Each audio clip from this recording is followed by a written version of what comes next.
Hello video people, আজকে আপনার সামনে চলে আসলাম নতুন একটা ভিডিও নিয়ে।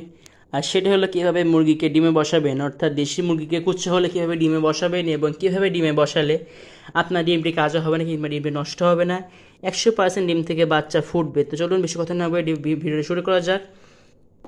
তো প্রথমত এখানে আমরা নিয়ে নিচ্ছি ঘুটির ছাই, এবং সেটি হচ্ছে মাঝের সাথে গামলা নিয়ে নেবো আমরা, প্রায় ঘুটের ছাই হাফ গামলা, এবং তার মধ্যে ডিমগুলো সুন্দরভাবে বসাই দেবো। এবং ডিমের চেষ্টা করবো ডিমের পাশে মুরগির জন্য কিছু খাবার রাখা, যেন মুরগি কিন্তু খেতে পারে। চেষ্টা করবো এটা ক্যারেটের মধ্যে রাখার, চেষ্টা ভালো থাকবে, ক্যারেটের মধ্যে জিনিসটা ভালো থাকবে, ডিমে নষ্ট হবে না, কোনো রিস্ক থাকবে না। আপনি ধরেন কোনো অন্য মুরগি কিংবা বিড়াল যেন ডিমে আসতে পারবে না, সতর্ক থাকবে। এরপর কী করবো, জাস্ট মুরগিটাকে সুন্দর করে তুলে নেবো, নিয়ে বসাই দেবো এটার উপরে, যাতে মুরগিটা ডিম সুন্দর করে তাও দিতে পারে। আপনারা কিচ্ছু করা লাগবে, মুরগিটি একটা ঠিকঠাক করে নেবে, ও ঠিকঠাক করে তাও দিবে। আপনারা জাস্ট এবার দিবেন এবং পাশে খাওয়া রেখে দিবেন। Most important tips and tricks, যেটা আপনাদেরকে আর কেউ বলবে না, সেটা হলো কি এই ছাই। এটা আপনারা কাঠ কিংবা পাতা ছাই দিবেন, এটা দিবেন হচ্ছে ঘুটের ছাই, অর্থাৎ গরুর গোবর থেকে যে ছাইটা হয় সেই ছাই দিবেন। এটার জন্য মুরগি বাচ্চা রেট থাকবে 100%। আপনি অনেক কাপড় দেয়, অনেকে অন্য ছাই দিয়ে সে যে মুরগি বাচ্চা ডিমের সমস্যা, মুরগি গায়ে পোকা হয়, কিন্তু এই ঘুটের ছাই দিয়ে মুরগি গায়ে কোনো পোকা হয় না এবং বাচ্চা ফুটার রেট অনেক বেড়ে যায়।